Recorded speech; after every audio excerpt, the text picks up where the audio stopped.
Salam saudara-saudaraku yang terkasih dalam Tuhan Yesus Kristus. Diberkati senantiasa adalah sebuah renungan yang akan menuntun langkah kehidupan kita dalam menapaki kehidupan kita selama sepekan ini. Renungan yang saya akan sampaikan saya beri judul Apa dan Siapapun Saudara Tuhan Mau Pakai. Apa dan siapapun saudara Tuhan mau pakai. Seorang hamba Tuhan diberikan penglihatan oleh Tuhan. Penglihatannya seperti ini. Suatu saat Tuhan mengajak hamba Tuhan ini untuk melepas penginjil-penginjil yang akan membawa kabar baik di seluruh dunia ini.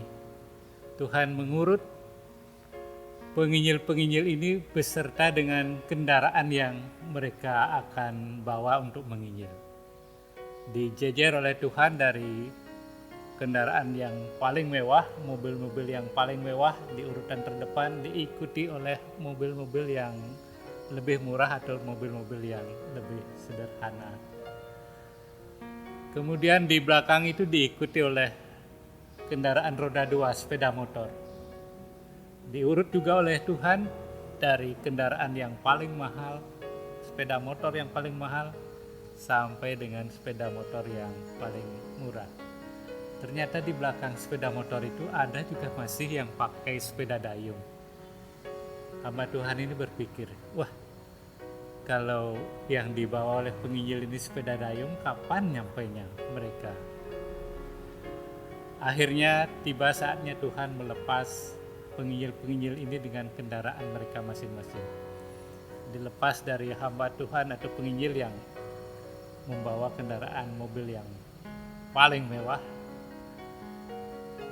Mereka pergi menginjil dengan kendaraannya.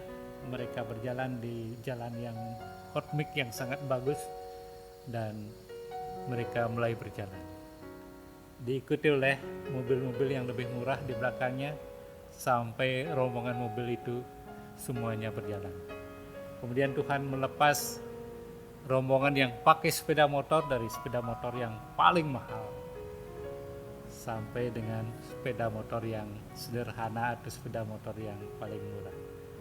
Tiba saatnya juga akhirnya rombongan yang pakai sepeda dayung ini juga mengambil posisinya untuk pergi menginjil, membawa kabar baik. Mereka mendayung sepedanya dengan kepastian bahwa mereka akan sampai juga ke tempat tujuan walaupun pelan-pelan.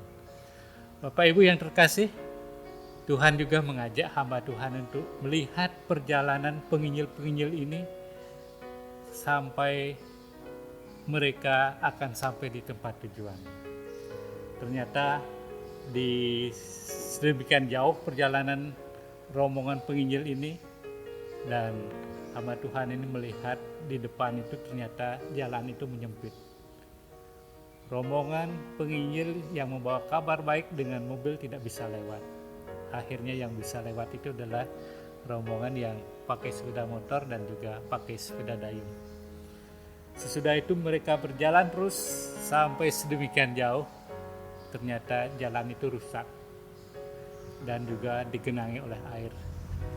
Sehingga rombongan yang menggunakan sepeda motor juga tidak bisa lewat. Hanya bisa dilewati oleh sepeda dayung.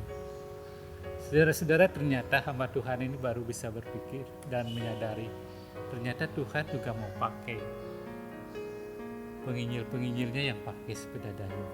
Tadinya dia berpikir bahwa kapan dia nyampe, kemana dia akan pergi untuk ini. Ternyata Tuhan sudah menentukan penginjil-penginjil yang membawa kabar baik ini ke tempat-tempat yang khusus yang tidak bisa dilewati oleh mobil-mobil tadi atau sepeda motor, dan ini yang disediakan oleh Tuhan untuk penginjil-penginjil yang pakai sepeda dayung. Itulah kenapa yang saya sampaikan dalam judul renungan ini, apa dan siapapun saudara, Tuhan mau pakai saudara. Saudara-saudara, kita tidak menunggu Tuhan memberi kita banyak, atau kita tidak perlu menunggu Tuhan membuat kita kaya dulu baru kita akan menginjil. Kita tidak menunggu Tuhan memberikan kita kemampuan dulu untuk menginjil dengan baik, tetapi Tuhan mau pakai kita dengan apa yang Tuhan telah sediakan bagi kita. Dari hal-hal yang sederhana, kita bisa dipakai oleh Tuhan. Oleh karena itu kita akan melihat dari 1 Korintus 12 ayat 23, firman Tuhan mengatakan, dan kepada anggota-anggota tubuh yang menurut pemandangan kita kurang terhormat, kita berikan penghormatan khusus, dan terhadap anggota-anggota kita yang tidak elok, kita berikan perhatian yang khusus. Tuhan memperhatikan kita semua. Apapun keadaan saudara, siapapun saudara, Tuhan mau pakai saudara. Saudara-saudara yang kekasih, pengalaman seorang anaknya atau hambanya yang bernama Fanny Jane Crosby atau Fanny J. Crosby. Dia ini adalah hamba Tuhan yang menulis banyak lagu. Umur 6 minggu dari kelahirannya, dia mengalami sakit demam dan juga peradangan di mata. Ini yang membuat matanya buta total. Dia tidak bisa melihat lagi ketika dia berusia 6 minggu. Umur 6 bulan, dia ditinggalkan oleh ayahnya. Ayahnya meninggal dunia. Sehingga yang menjadi kekuatan daripada keluarga itu hanya ibunya yang bekerja untuk menghidupi anaknya ini dan juga neneknya yang memelihara anak ini. Walaupun sempat Fanny J. Crosby ini putus asa, tetapi Tuhan pakai dia. Dia menemukan talenta yang Tuhan berikan. Akhirnya Fanny J. Crosby ini dipakai Tuhan untuk menulis banyak syair-syair lagu yang terdapat dalam Kidung Jemaat. Contohnya, ku berbahagia, mampirlah dengar doaku pada kaki salibmu, dan banyak lagi pujian-pujian dalam Kidung Jemaat yang ditulis oleh Fanny J. Crosby. Pada saat dia buta, dia dipakai oleh Tuhan. Dia memberkati jutaan orang dan juga memberkati Bapak, Ibu, dan saya juga. Pada akhirnya dia mengatakan, dalam kebutaan aku melihat sesungguhnya terang Tuhan nyata dalam hidup. Saudara-saudara, dalam kelemahan, dalam ketidakmampuan kita, dalam kekurangan kita, Tuhan mau cukupkan untuk dipakai oleh Tuhan menjadi saksi-saksi Tuhan untuk membawa kabar baik bagi semua orang di tengah-tengah dunia ini. Dalam kehidupan kita sekarang, Tuhan juga mau memakai saudara dan saya. Tuhan memberkati saudara, dan kita akan datang pada Tuhan dalam doa. Mari kita berdoa. Terima kasih Tuhan atas firman-Mu.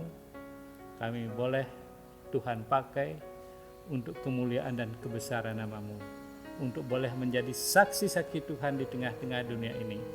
Oleh karena itu Tuhan yang memperlengkapi kami persembahkan segala keberadaan kami, karena Engkau Allah yang sempurna dan menyempurnakan kehidupan kami, sehingga kami boleh menjadi saksi-saksi Tuhan, membawa kabar baik di tengah-tengah dunia dan di tengah-tengah kehidupan kami.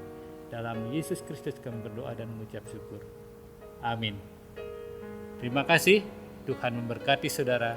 Salam.